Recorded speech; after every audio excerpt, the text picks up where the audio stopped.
Thank you, Paul. And thanks, Joe, for being here. As we launch this wisdom series, it's so appropriate and fitting that Joe is the first to do this for us. Because I was talking to George Durrett, who's the rancher farm manager, and he remembers just shortly after Bob bought the land here that he took Joe, and Joe had met Bob, and Joe was looking for a piece of property in the rural area, and he said, gee, I've got some land for you.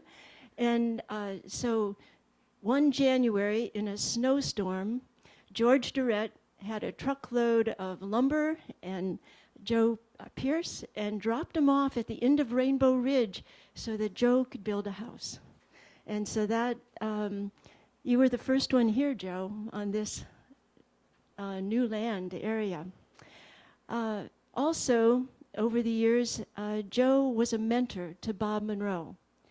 He helped, Bob would always go to the wisest of people and ask questions and look for guidance. And Joe, being right here, obviously lent himself and his wisdom to Bob Monroe, as he has all of us. I consider him a dear friend and confidant. I know he keeps saying 10 seconds, 10 seconds. But I wanted to read something here, Joe. Well, often when I introduce him, we only have an hour or two. And so it's fitting. But today we have a day and a half. So I want to read some about Joe's history. He was a faculty member on child development at the Jung Institute in Switzerland, spoke of the new paradigm of human development at the 7th Annual Transpersonal Psychology Conference in India. Oxford University invited Joe to present the impact of obstetrical practices that they were having on child development.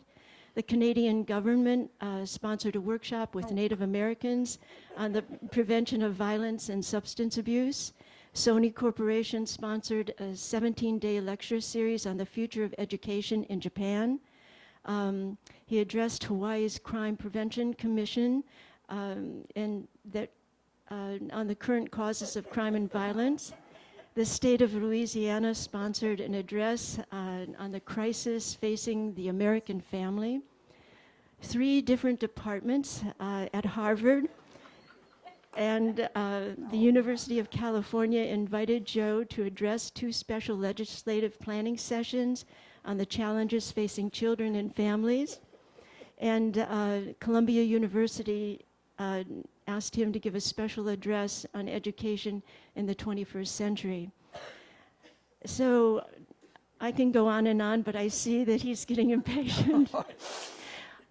Joe, it's with gratitude and deep respect that I welcome you and introduce you.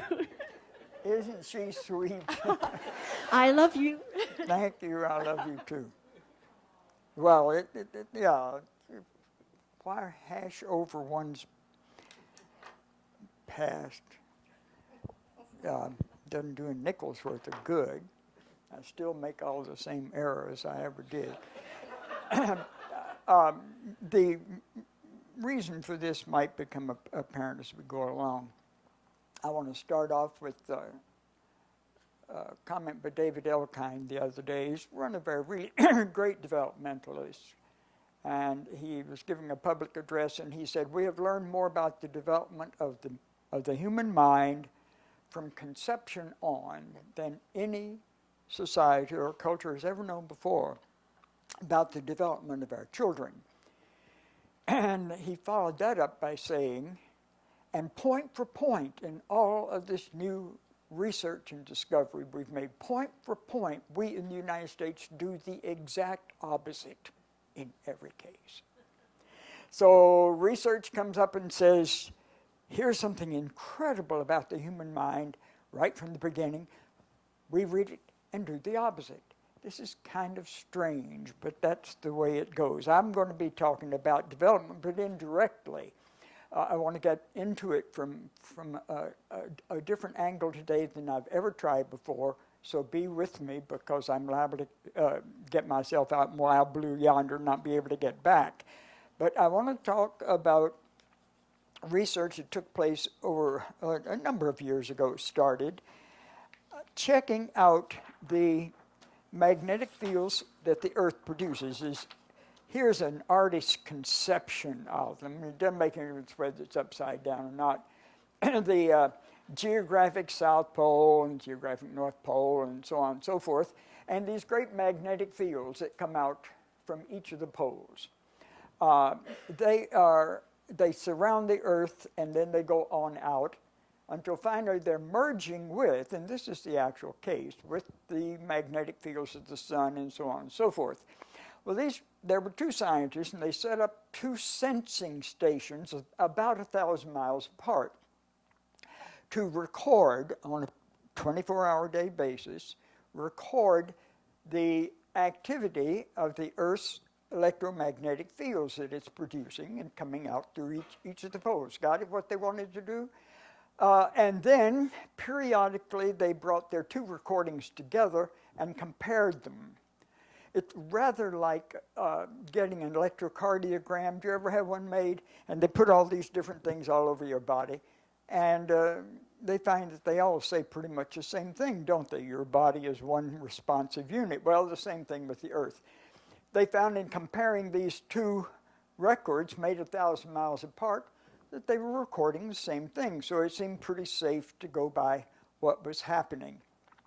The next thing these guys found was before every major catastrophe of any sort on Earth, before every earthquake, the blow-up of Mount St. Helena, wasn't it?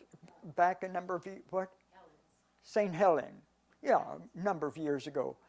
And the great tsunami of 2004, remember that one? Big stuff.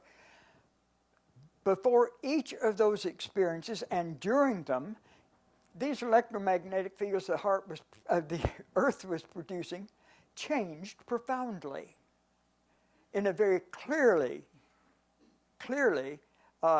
detectable way before every one of these disturbances on Earth. Well, of course, this makes sense. You start looking at the great tectonic plates that underlie the continents, and the fact that they're pretty much always in shifting and moving. If something really big is up, what happens? The Earth kind of telegraphs her punch and sends out an electromagnetic signal through its electromagnetic process, the poles and their great fields coming out, saying, hey, something is up. Some kind of ruction's up. This is why we find that dogs and various animals will start barking and raising Cain hours and hours before an actual earthquake hits. Why? Well, they're picking up something that we're not sensitive to that's going on in the Earth. Now, all of this sounded fine, except that they noticed that the Earth was signaling ahead of time in many cases. The blow-up of St. Helena, they were picking up signals from this quite a bit ahead of time, well in advance of the thing itself. Same thing with the tsunami of 2004, et cetera, et cetera.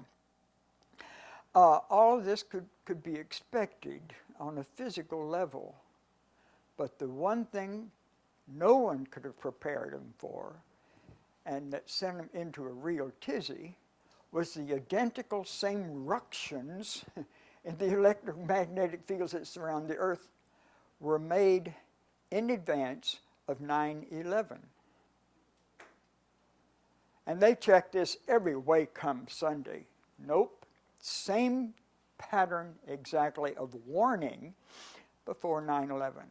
How in the world could this be? This gets spooky. And that's what we're going to be talking about.